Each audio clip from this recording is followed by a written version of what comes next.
Trump is actively considering moving U.S. Embassy in Israel to Jerusalem again, after delaying decision.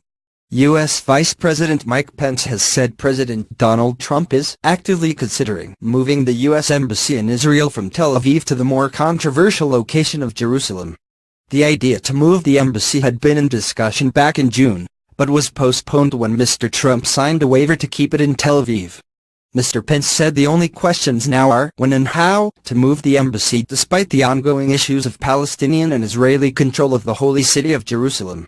He made the comments in a speech at the Israeli mission to the United Nations in New York to mark the 70th anniversary of the UN vote calling for the establishment of a Jewish state.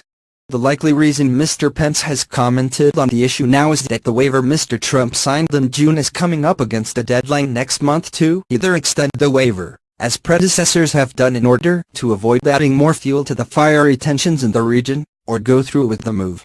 The 1995 Jerusalem Embassy Act, signed by Congress, requires the move, but the waiver option has been exercised ever since.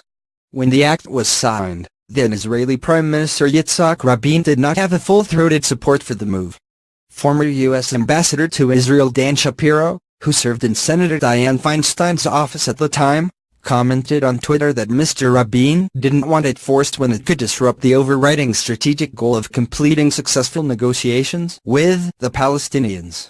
At the time of the waiver signing, the White House had said in a statement that the president made this decision to maximize the chances of successfully negotiating a deal between Israel and the Palestinians, fulfilling his solemn obligation to defend America's national security interests.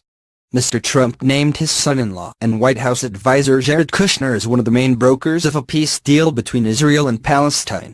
He came under fire for the decision primarily because Mr. Kushner lacks any diplomatic experience, but is also close family friends with Israeli Prime Minister Benjamin Netanyahu. Mr. Kushner's parents have also contributed to Israeli settlements that Palestinians have said encroach on their land. Though Mr. Netanyahu was disappointed with Mr. Trump's waiver despite months of rhetoric on the move, the Palestinian Authority's U.S. Ambassador Hussam Zomlot said signing